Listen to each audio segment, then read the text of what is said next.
most of us lower our standards. Why? Because who you spend time with, my friends, is who you become. Quality of your life is the quality of where you live emotionally. Like, we all have a home. Angry people find a way to get angry, even if their life doesn't have anything to be angry about. We can always find it. Sad people find a way to be sad. Caring people find a way to care for other people. So one thing you got to identify is, where are you living? What's your home? What's your habit?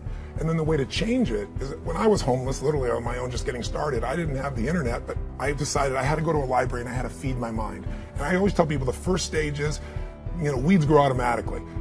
One of my teachers taught me, he said, every day stand guard at the door of your mind and feed it something good. Because if your worst enemy puts sugar in your coffee here, you're fine. If your best friend by accident trying to help you puts some strychnine, you're dead. So if you feed your mind every day, 30 minutes a day of reading something, hearing something. Second, you got to strengthen your body. And the reason, Pierce, is fear is physical, right? So is stagnation, so is numbness, so is sadness, so is rage. And when you go in and change your body by an intense workout or a run or even an intense walk and the blood's flowing through you, science has shown it instantly changes your biochemistry. And now your mind and body are working together. Third thing, all these people did in common, if you watch, they found a mission bigger than themselves. Yeah. Something that they wanted to aspire to that was worth more than their pain. And then the fourth thing is, you got to find a role model. You heard it with Nick. Almost everybody finds a role model that makes it real. When you get a role model, it becomes real to you if you get a plan, you get a goal plan, and you take massive action. And the last step, number 5, there's always somebody worse off than you are. I don't care what you've done. So if you can go help somebody worse off, it puts your life in perspective, and it also reminds you life's not about me, it's about we. I always tell people, the secret to a great life, the secret to living, is giving. And when you realize there's something in you still to give, even if you lost your legs, even if you've been through a horrific financial situation, your life can improve, but more importantly, you'll have a meaningful life because your life will contribute to other people. Decide to develop the habit right now, the habit of focusing on what's right in your world instead of what's wrong. The habit of focusing on what you do have instead of what you don't have in a situation. And as basic as that is, and as well as you know it, you got to make it a habit, because those habits form the chain of your ultimate character, of who you become and how you end up living your life. We've got to condition ourselves, because if we don't, we'll go back to the automatic state that most people live in today's society.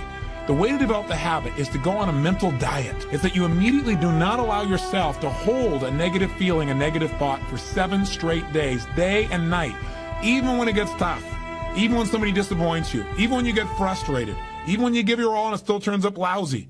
Listen, if all I did was rant and rave on this tape and you didn't listen to anything else I said, but you took on this 7-day challenge, you can't believe what it'll do to your life. If you get yourself in a state of certainty that this is going to work, I'm going to find the way, and if this doesn't work, I will make the way, then you tap a lot more potential. And when you're certain in your potential, you take massive action. When you take massive action, you really believe in something, you get great results. When you get great results, your brain goes, see, I told you I was a stud. People tell me all the time, oh, I'm skeptical or I'm pessimistic. I said, no, you're gutless.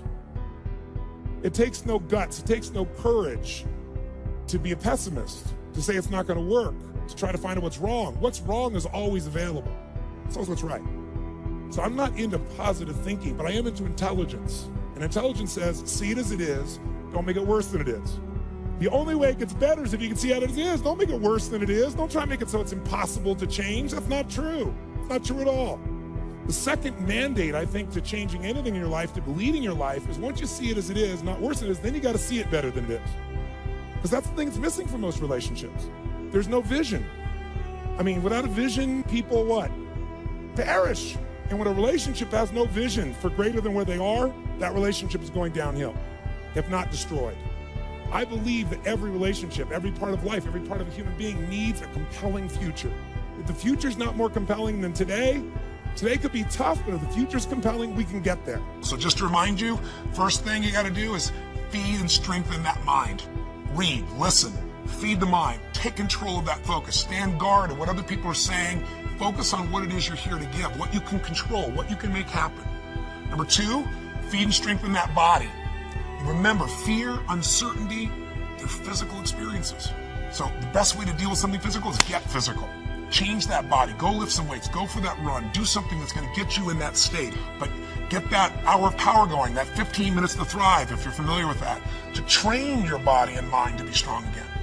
Number 3, make sure you put yourself in that position where you find a role model that's going to inspire you and show you that way.